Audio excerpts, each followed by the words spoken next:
Hello, I'm Max Brantley with the Arkansas Times. It's Wednesday, September the 3rd. News in Arkansas today. The Secretary of State's office has certified a petition that seeks to put on the ballot an increase in the state's minimum wage for voters to consider November the 4th.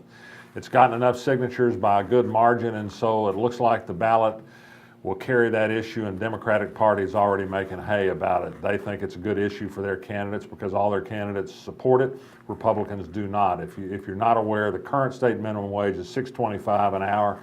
This proposal would raise it in stages to $8.50 an hour by 2017. Fairly modest. The federal minimum wage is already $7.25 an hour.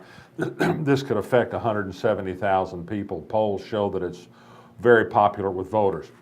So now it's time to put the Republicans on the spot. Asa Hutchinson tried to get out ahead of this issue yesterday by issuing a general statement that said he endorsed an increase in the minimum wage of some sort. But he said previously he opposes this ballot measure. He wants the legislature to do it. He only wants to go as far as $7.25 an hour. I don't think he can stand with that for long. He's refused so far today to say where he stands on this ballot measure now. Tom Cotton, the candidate for U.S. Senate, has said he wants to study this issue.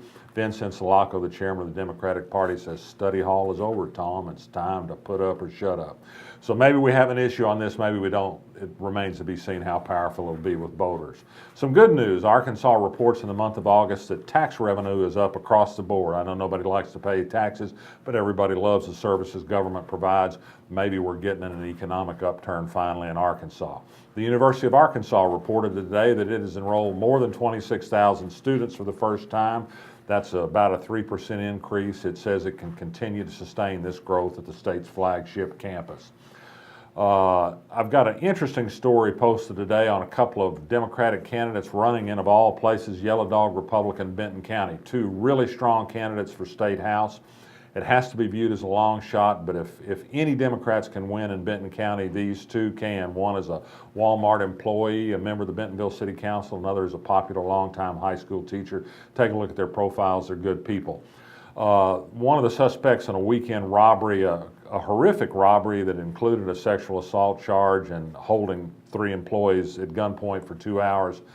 One of the suspects was in court today, had a $1.5 million bond set as an adult. I've learned since he's been in court that he is a juvenile offender who was involved last year in a series of robberies in the summer. A circuit judge transferred his case to juvenile court over the objections of the prosecutor. I think we're going to hear more about this.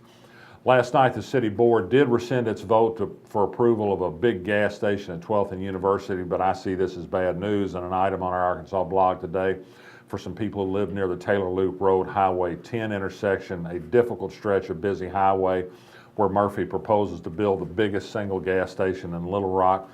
I think the deal is in that the city board is going to approve that one as something of a trade-off for not approving the one at 12th and University. Finally, news came out yesterday that Chris Peterson, the 14-year athletic director at UALR, had abruptly resigned in a very short letter that was accepted by the chancellor.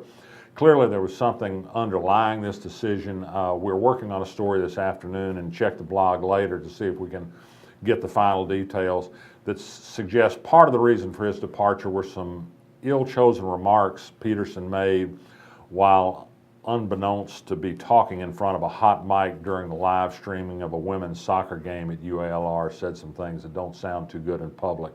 We all know how that goes when you say things you don't think other people are listening to. So stay tuned with the Arkansas blog for this and other stories. I'm Max Brantley. I'll be back tomorrow.